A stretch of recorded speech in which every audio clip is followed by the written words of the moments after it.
రాష్ట్రంలో అధికారం కోల్పోయినటువంటి రాజకీయ పార్టీల నుంచి సహజంగా నాయకులైతే వలసలు వెళ్తూ ఉంటారు. పార్టీలు మారుతూ ఉన్న పరిస్థితులు జరుగుతూ ఉంటాయి సహజంగా. అయితే ప్రస్తుతం రాష్ట్రంలో ఇదే వాతావరణం నడుస్తుంది. చాలామంది నాయకులు పార్టీలు మారడానికి చాలా సిద్ధంగా ఉన్నారు. కొంతమంది నాయకులు కూడా ఇప్పటికే నిర్ణయం తీసుకున్న పరిస్థితి. ఇదే అంశం మీద మనతో మాట్లాడడానికి ప్రముఖ రాజకీయ విశ్లేషకులు, సీనియర్ రాజకీయవేత్త శ్రీ వెలగపూడి గోపాలకృష్ణ గారు మనతో ఉన్నారు. వారిని అడిగి మరిన్ని వివరాలు తెలుసుకునే ప్రయత్నం చేద్దాం. నమస్కారం అండి గోపాలకృష్ణ గారు. నమస్కారం సార్, రాష్ట్రంలో ఏదైనా ఒక పార్టీ ప్రభుత్వాన్ని కోల్పోవడం కానీ లేకపోతే అధికారం కోల్పోవడం జరిగినప్పుడు వెంటనే రాజకీయ నాయకులు వలసలు వస్తుంటారు. పార్టీలు మారడానికి చాలా ఉత్సాహం చూపిస్తుంటారు. అంతేకాకుండా అంతకుముందు ఉన్న పార్టీల మీద పెద్ద ఎత్తున విమర్శలు చేస్తున్న పరిస్థితి కూడా చూస్తున్నారు. ఎందుకు ఈ సిచ్యువేషన్ ఎందుకు వస్తుంది? మీరు ఒక సీనియర్ నాయకులుగా, సీనియర్ విశ్లేషకులుగా చెప్పండి. ఈ సిచ్యువేషన్ ఏంటి, ఎలా అర్థం చేసుకుంటారు? రాజకీయాలలో పెత్తందారీతనం ఎక్కువైంది. అది ఎలా వచ్చిందంటే లిటరసీ లేని వలన లేని వారు ధనిక సంపదకి కూడబెట్టి ధనాన్ని ప్రోగు చేసి ఇంకొంతమంది ధనికుల్ని వెంట వేసుకొని వాళ్ళకి టికెట్స్ ఇచ్చి ఎలక్షన్స్ ని ఓటర్ని కరప్ట్ చేసి ఓటర్ని ఒక కరప్టెడ్ పర్సన్ గా తయారు చేసి ఓట్లు తీసుకొని ప్రజాస్వామ్యంలో నెంబర్ గేమ్ లో సక్సెస్ అవుతున్నారు. ఓకే, అప్పుడు ఏమవుతుంది? ప్రభుత్వాలు ఏర్పడినవి వాస్తవ పరిస్థితికి దగ్గరగా నిజాయితీగా ఏర్పడినవి కావు. ఒకవేళ ఏదైనా పార్టీ వారి సిద్ధాంతపరంగా రాజకీయ పరంగా ఒక పార్టీ ఆవిర్భవించిన పుట్టిన ఆ పార్టీ మనుగడ సాగించలేకపోవటానికి కారణం డబ్బు ప్రభావం రాజకీయాల్లో ఎక్కువ మోతాదు పనిచేయటం వల్ల. ఓకే, అది ఎప్పుడు తగ్గుతుంది? ఉన్నప్పుడు లిటరసీ రేట్ పెరిగితే వస్తుంది. దానివల్ల ఒక సెల్ఫ్ కాన్ఫిడెన్స్ డెవలప్ అవుతుంది ఆ లిటరసీ రేట్ ఉన్న వాళ్ళల్లో, ఆ లిటరసీ విద్యని అభ్యసించిన వాళ్ళలో. అంటే వాళ్ళకు ఒక భద్రతా భావం కలుగుతుంది. ఎప్పుడైతే భద్రతా భావం, సెల్ఫ్ కాన్ఫిడెన్స్, నాకున్న విద్యా పరిజ్ఞానంతో నేను ఏదో ఒక పని చేసుకొని నేను నిలబడగలుగుతాను నా కాళ్ళ మీద నేను అని భావన ఏర్పడినప్పుడు తొందరపడి ఆయన ఆ వ్యక్తి కానీ లేకపోతే ఆ విద్యార్థి కానీ ఎప్పుడూ కూడా తప్పుడు నిర్ణయాలు తీసుకోరు. కరెక్టే. మీరు అంటే మూలాల్లోకి వెళ్ళారు, బాగుంది. అంటే ఈ సిచ్యువేషన్ ప్రస్తుతం అంటే అది మామూలుగా రాజకీయ నాయకులలో మిళితమై ఉంటుందా? అంటే ఈ పార్టీలో అప్పటి వరకు కూడా అధికారం అనుభవిస్తారు. అనుభవించిన తర్వాత అధికారం కోల్పోగానే మళ్ళీ పక్షుల్లాగా ఎగిరిపోవడం జరుగుతుంది కదా. కొద్ది మంది చేతుల్లో అధికారం చేజిక్కినప్పుడు, ప్రజల్లో చైతన్యం లేనప్పుడు, లిటరసీ రేట్ లేనప్పుడు వాళ్ళ ఆటలు సాగుతున్నాయి. నేను ఉదాహరణకు ఒకటి చెప్తాను. ఇటీవల ఒక ఐఏఎస్ ఆఫీసరు,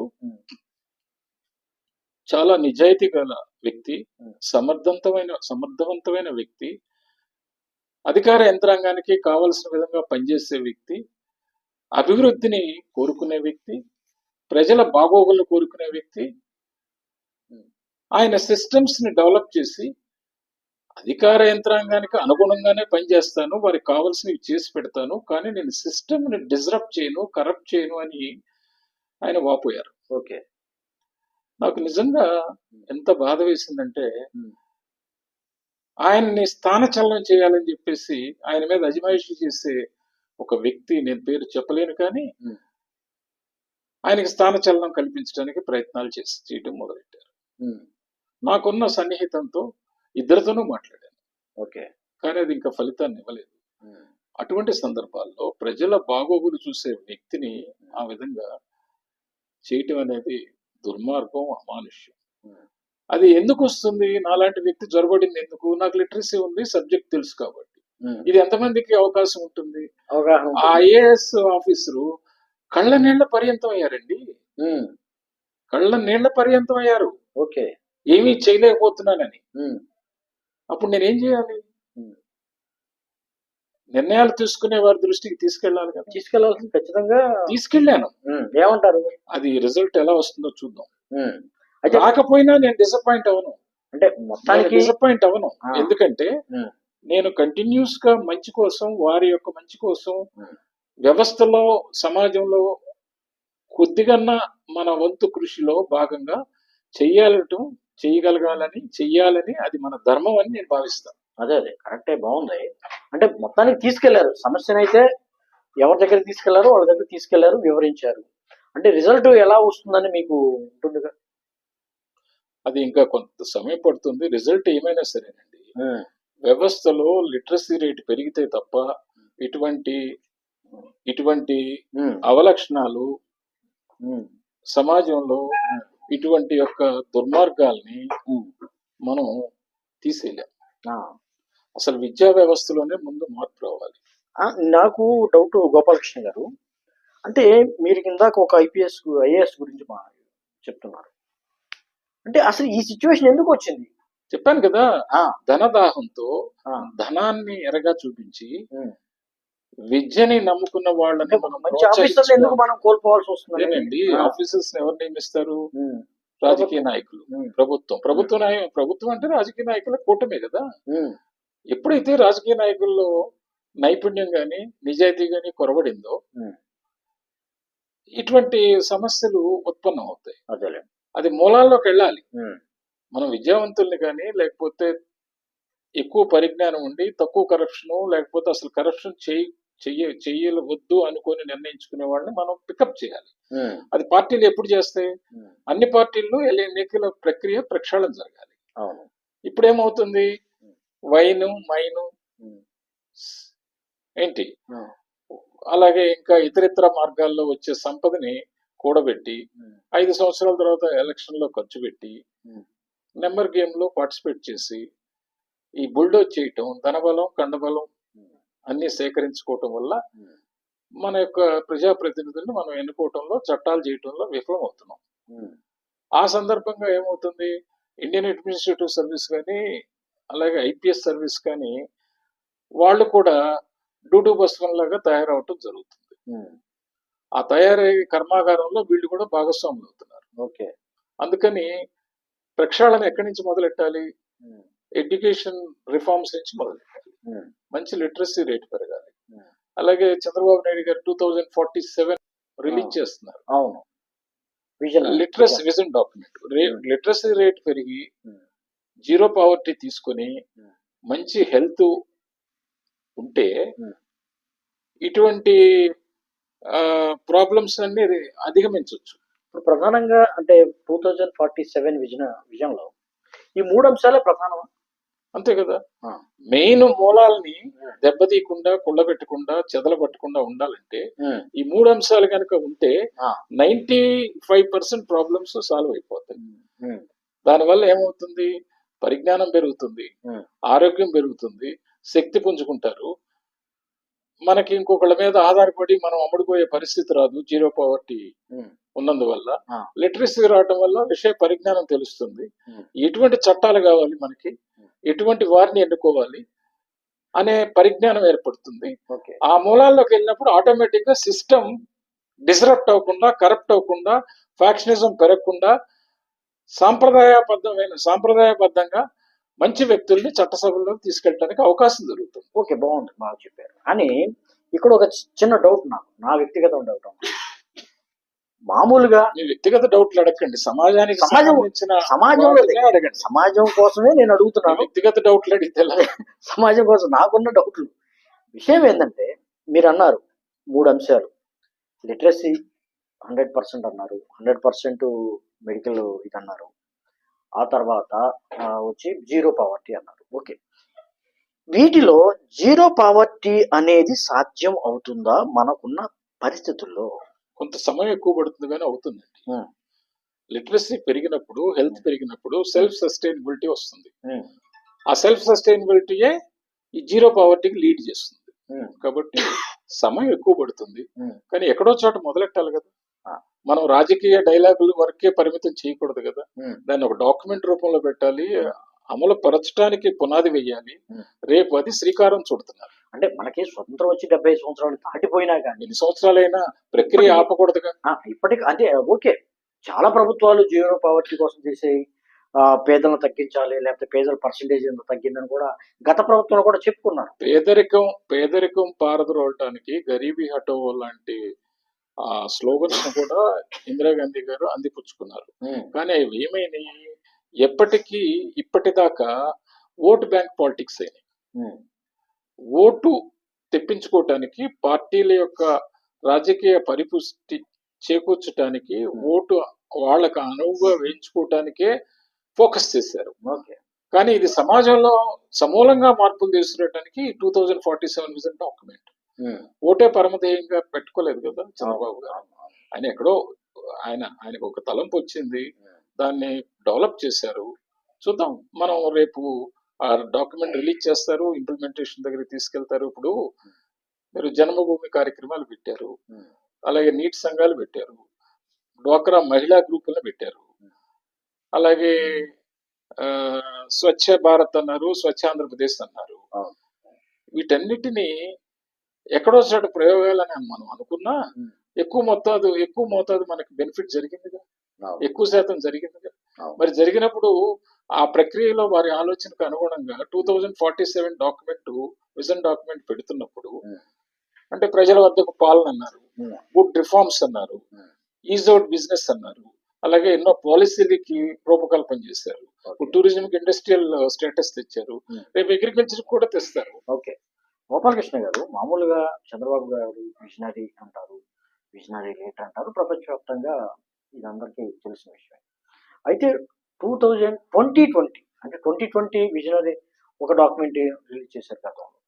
అది ఎంతవరకు నెరవేరిందంటారు? ఇది వచ్చే 2047 ఎంతవరకు? అంటే రెండు రకాలండి. ఇక్కడ ప్రజాస్వామ్యంలో ప్రభుత్వాన్ని నిలబెట్టుకుంటూ పోరాడవలసిన ఆవశ్యకత, రిఫార్మ్స్ చేయడానికి చాలా స్టెప్స్ తీసుకోవాలి.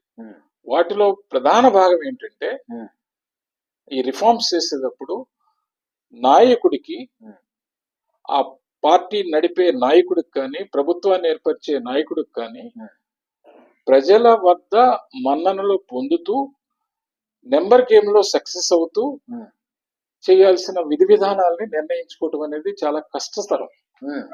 అది డెమోక్రసీలో ఆ ఇబ్బంది ఉంది. మనదేమి ప్రెసిడెన్షియల్ డిక్టేటర్షిప్ కాదు కదా, ఒక కలం పోటుతో మనం నిర్ణయం తీసుకోవటానికి చాలా సమస్యలు ఉన్నాయి. ఈ భాగంలో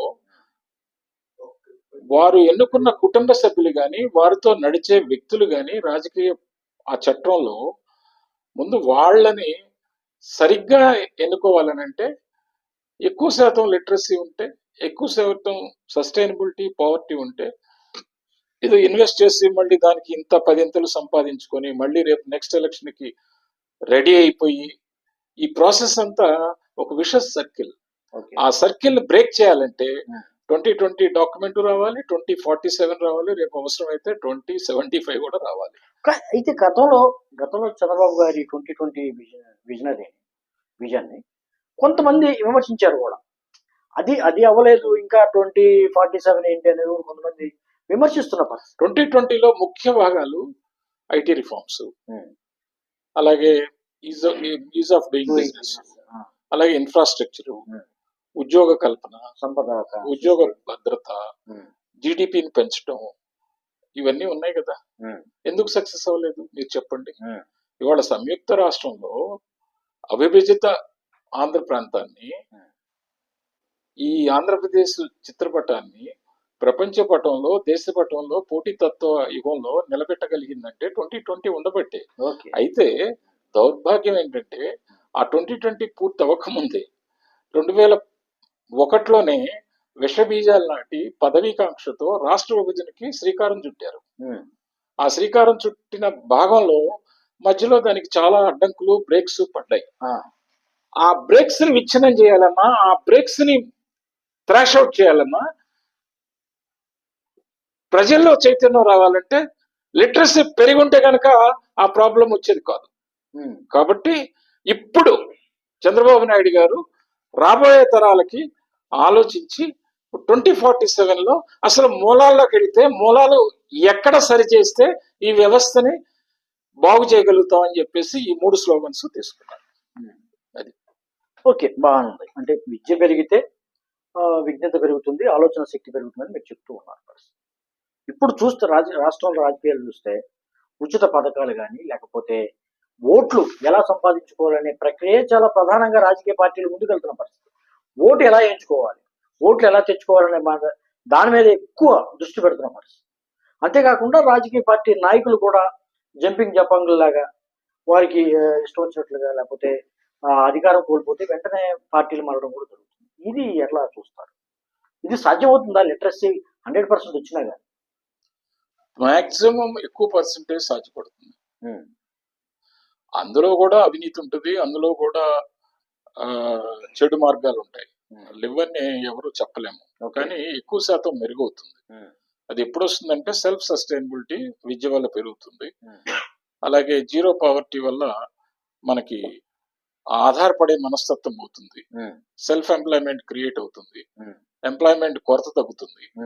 అదే విధంగా ఆరోగ్యం బాగున్నప్పుడు మంచి ఆలోచన వస్తుంది, మంచి పరిస్థితులు వస్తాయి. చుట్టుపక్కల ప్రాంతాలు కానీ సమాజంలో కానీ వాతావరణం బాగుంటుంది. వాతావరణాన్ని పొల్యూషన్ తగ్గించి హెల్త్ రేటింగ్ పెంచి, అలాగే ఆ హెల్త్ రేటింగ్ పెరగటం వల్ల ఈ అనారోగ్యం బారి పడకుండా ఉండకపోవటం వల్ల శ్రమశక్తిని నిర్వీర్యం చేయకుండా మనం సంపదని సృష్టించవచ్చు.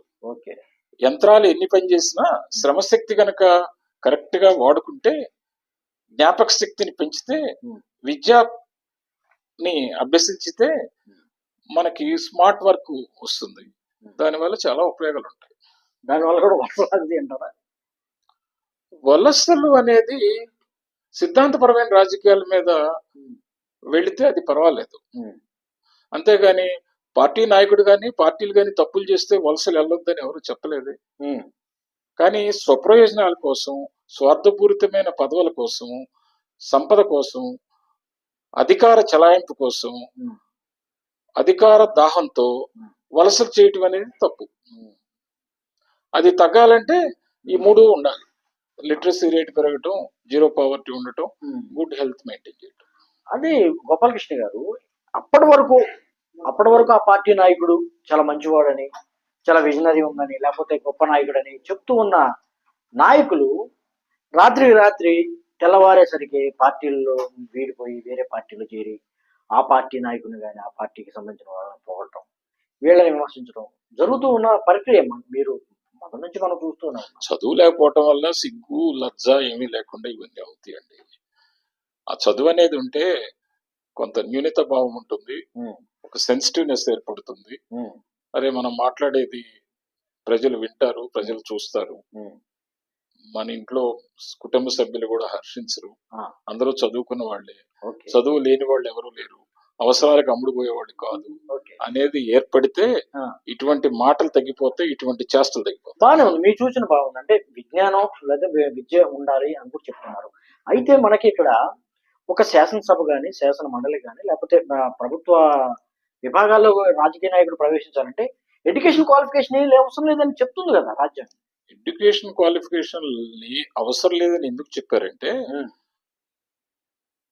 ఎడ్యుకేషన్ అనే ఒక నిబంధన కనుక పెడితే చట్టసభల్లో అప్పుడున్న పరిస్థితుల్లో స్వాతంత్రం రాకముందు కానీ స్వాతంత్రం వచ్చిన తర్వాత కానీ అన్ని విభాగాలకు సంబంధించిన వ్యక్తులు ప్రాతినిధ్యం అక్కడ సీజ్ అయిపోతుంది.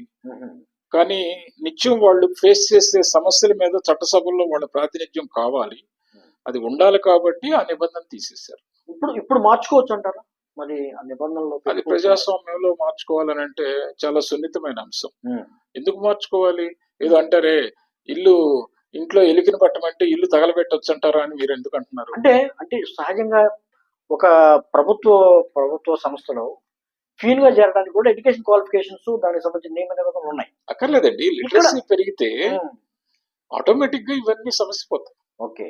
విద్య అన్నిటికీ పరిష్కార మార్గం ఉంటుంది. విద్య, ఆరోగ్యం, సంపద, మినిమం సంపద, ఈ మూడు ఉంటే చాలా సమస్యలకి పరిష్కార మార్గం. చూడండి, ప్రపంచంలోనే ఈ 2047 అనే విజన్ డాక్యుమెంట్ ఒక సెన్సేషనల్ ప్రోగ్రామ్ అవుతుంది. ధన్యవాదాలు గోపాల్. ధన్యవాదాలు.